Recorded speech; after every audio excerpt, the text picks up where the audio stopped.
On se retrouve dans cette vidéo pour corriger l'exercice 3 du TD1 qui s'appelle le cas PUJ. Cet exercice a pour objectif de vous faire déterminer le montant des charges incorporées au coût. Prenons tout d'abord connaissance du contexte.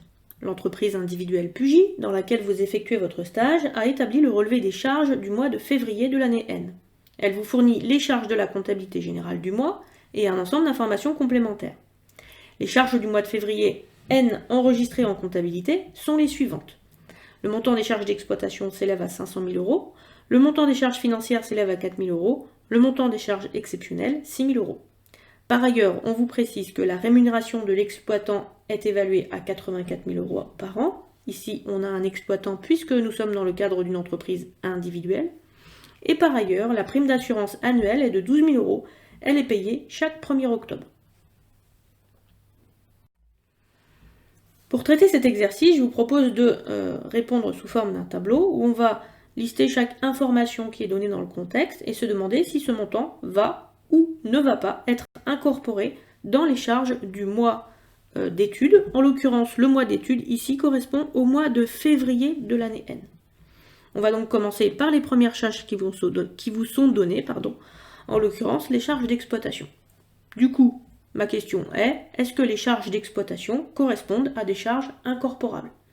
Et donc là, par rapport au cours, on sait que oui, le montant des charges d'exploitation est incorporable. Donc on va simplement reporter le montant du contexte, charges d'exploitation, pour un montant ici de 500 000 euros.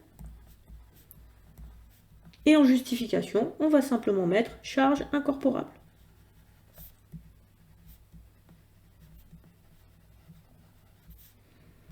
On continue avec la deuxième charge, ce sont les charges financières. Est-ce que les charges financières sont des charges incorporables?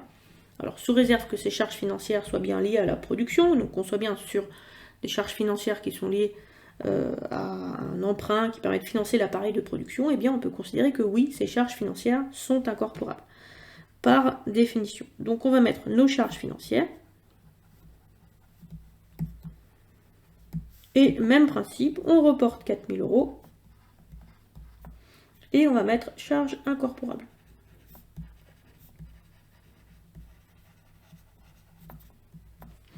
Ensuite, troisième élément, les charges exceptionnelles. On va reporter les charges exceptionnelles.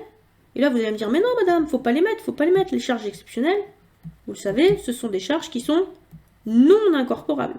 Le problème, c'est que si je ne les mets pas dans le tableau, en fait, je ne vais pas savoir que vous les avez traitées ou pas traitées. Et de fait, ici, je vais écrire charge exceptionnelle et je vais marquer charge incorporée 0. Ça veut dire que je ne les incorpore pas dans les coûts et je vais justifier le fait que je ne les prends pas en mettant que, par définition, ce sont des charges non incorporables, ce qui me permet, moi, de vérifier que vous avez bien acquis le vocabulaire en question.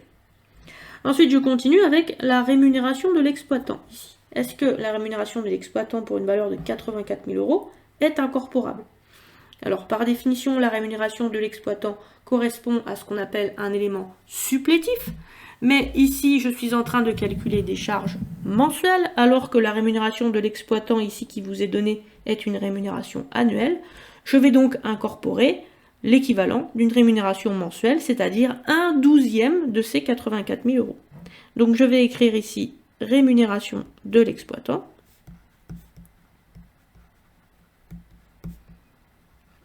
Je vais écrire que j'ai un élément supplétif. Supplétif, ça prend 2P. Et je vais écrire la justification de mon calcul, en l'occurrence 84 000 divisé par 12. Ceci me donne un total de, je vous laisse vérifier sur votre calculatrice, mais ça doit vous faire 7 000. Ensuite, on continue avec le montant de la prime d'assurance. Alors, cette prime d'assurance correspond normalement au compte 616. Le compte 616, par définition, correspond à une charge d'exploitation. Mais cette prime d'assurance, en fait, la particularité, c'est qu'elle est annualisée. Elle est payée le 1er octobre. Elle n'est donc pas inclue ici dans les 500 000 euros. Il va donc falloir ici considérer que sur cette prime d'assurance annuelle que l'on paye en octobre, il y en a une partie qui se réfère en fait à l'assurance qui va être supportée pour le mois de février. On va donc ici rajouter une partie de cette prime d'assurance. Et donc, on va ici prendre en compte ce qu'on appelle une charge d'abonnement. C'est une charge annuelle en fait, mais ce qu'il faut vous dire, c'est que si vous aviez payé cette charge d'assurance tous les mois, eh bien, vous auriez payé 12 000 divisé par 12, c'est-à-dire 1 000 € ici d'assurance sur le mois de février.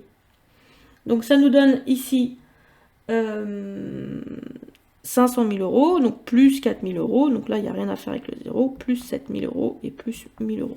Donc on a un total ici de charges incorporées. Ouh là là, ça marche pas, total. Pour un montant de 500 plus 4 plus 7 plus 1000, ça nous fait 511, 512 000.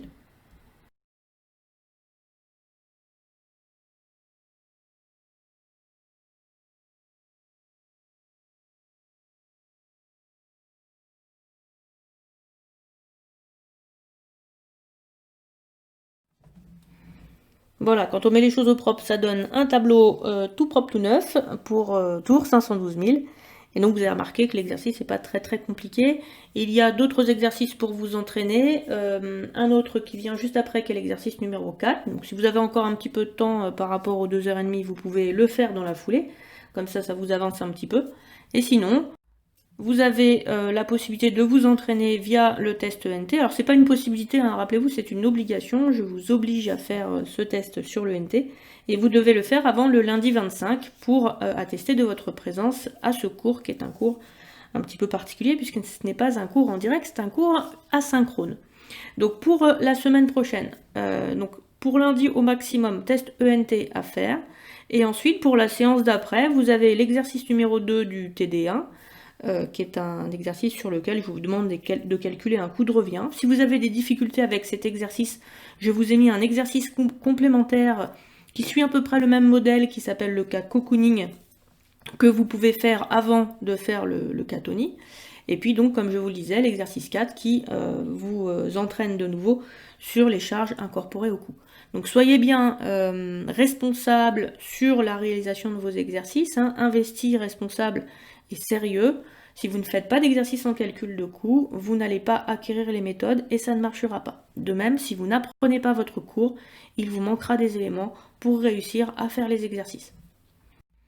Voilà, j'espère que cette première séance vous a plu, vous a convenu, vous a permis de bien comprendre les notions. N'hésitez pas à me faire des commentaires sur les vidéos en disant oui madame, j'ai bien compris, tout se passe bien, tout va bien. Donc soit sur YouTube, soit sur Skype.